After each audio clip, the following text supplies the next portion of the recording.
Check 1 2, check 1 2 3 4. That mic real quick. Very fast, quick, just quick.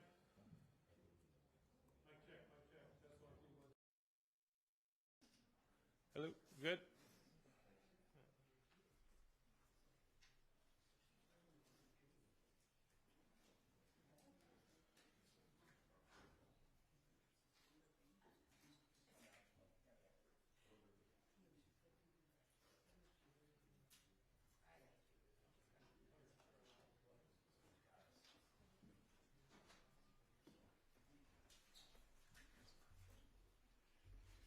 Well, good morning, everyone, and Happy New Year.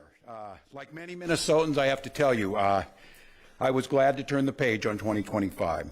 It was an extraordinarily difficult year for our state, and it ended on a particularly sour note. For the last several years, an organized group of criminals have sought to take advantage of this state's generosity. And even as we make progress in the fight against the fraudsters, we now see an organized group of political actors seeking to take advantage of a crisis. I don't want to mince words here. Donald Trump and his allies in Washington and in St. Paul and online want to make our state a colder, meaner place. They want to poison our people against each other by attacking our neighbors. And ultimately, they want to take away much of what makes Minnesota the best place in the country to raise a family. They've already begun trying to withhold funds that were meant to help families afford child care. And they have no intention of stopping there. Make no mistake. We should be concerned about fraud in our state government. We cannot effectively deliver programs and services if we can't earn the public's trust. That's why over the past few years, we've made systemic changes in the way we do business. We've gone to the legislature time and time again to get more tools to combat fraud. We've hired people we fired people who weren't doing their jobs. We've seen people go to jail for stealing from our state. We've cut off whole streams of funding in partnership with the federal government, where we saw widespread criminal activity. We've put new locks on the doors of our remaining programs, and we've hired a new head of program integrity to make sure that those locks can't be broken. All across this state, Minnesotans are hard at work on this problem. Advocates, administrators, investigators are on the front lines defending the integrity of our state's programs, and I want to give a very heartfelt thank you to all of them. There is more to do. A single taxpayer dollar wasted on fraud should be intolerable. And while there's a role to play for everyone, from the legislature to prosecutors to insurance companies to local and county government, the buck does stop with me. My administration has been taking fast, decisive action to solve this crisis. We'll win the fight against the fraudsters. But the political gamesmanship we're seeing from Republicans is only making that fight harder. We've got Republicans here in the state legislature playing hide and seek with potential whistleblowers. We've got conspiracy theorist right-wing YouTubers breaking into our daycares, demanding access to our children. We've got the President of the United States demonizing our Somali neighbors and wrongfully confiscating funds that Minnesotans rely on. It's disgusting and it's dangerous. Republicans are playing politics with the future of this state. It's shameful, and I've said it before, and I will continue to say it. We welcome ideas from anyone, in any party, from any walk of life, who wants to help us continue to stay ahead of these criminals. And we welcome the involvement of the federal government. I am grateful to the career professionals at the U.S. Attorney's Office and the FBI who have been helping us fight this fight for years. But I cannot abide the actions of the political leadership in Washington. These opportunists are willing to hurt our people to score cheap points.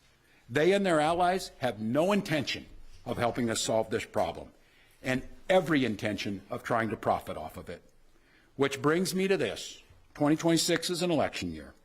Election years have a way of ramping up the politics at a time when we simply can't afford more of that in Minnesota. In September, I announced that I would seek a historic third term as Minnesota's governor, and I have every confidence that if I gave it my all, we would win the race. But as I reflect on this moment with my family and my team over the holidays, I came to the conclusion that I can't give a political campaign my all. Every minute that I spend defending my own political interest would be a minute I can't spend defending the people of Minnesota against the criminals who prey on our generosity and the cynics who want to prey on our differences.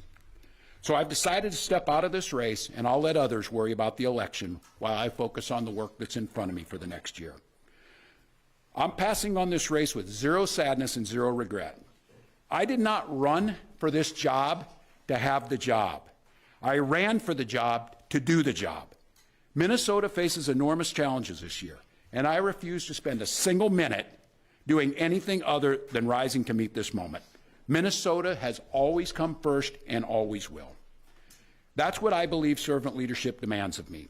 As an optimist, I'll hold out some hope that my friends on the other side of the aisle will consider what servant leadership demands of them in the moment. We can work together to combat against the criminals. We can work together to rebuild the public's trust and make our state stronger.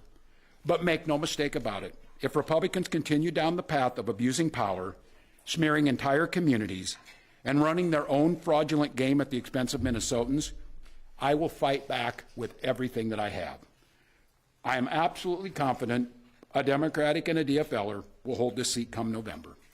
I'm confident that I'll find ways to contribute to the state that I love long after next January. But there'll be time to worry about all that later. Today, I'm proud of the work we've done to make Minnesota America's best place to live and raise kids. From our new paid leave policy to our child tax credit to our school lunch programs feeding every single child. And I'm doubly proud of the incredible team we put together to make this vision a reality. I want to take a moment to thank every member of my staff, to every single state employee who has been part of this fight. Now more than ever, I need you on the job. I need you to help work together to tackle the important work in front of us. And most of all, I want Minnesotans to know how grateful I am for the opportunity to serve this state, for the privilege that I have been given to serve in this office. I'm on the job. I'm focused on making sure that we stay America's best place to live and raise kids. No one will take that away from us. I'm proud of the way we treat our neighbors. I'm proud of the way that we welcome people to this state. I'm proud of the way that we innovate. And I'm proud of the way that we are optimists for the future. No one's taking this away from us. Not the fraudsters. Certainly not this president. Not on my watch. Tomorrow, I'll be back with you. I'll give you an update on America's best paid family medical leave program that is now a week into it. And at that time, I'll take all your questions. Thank you all. During this, Governor,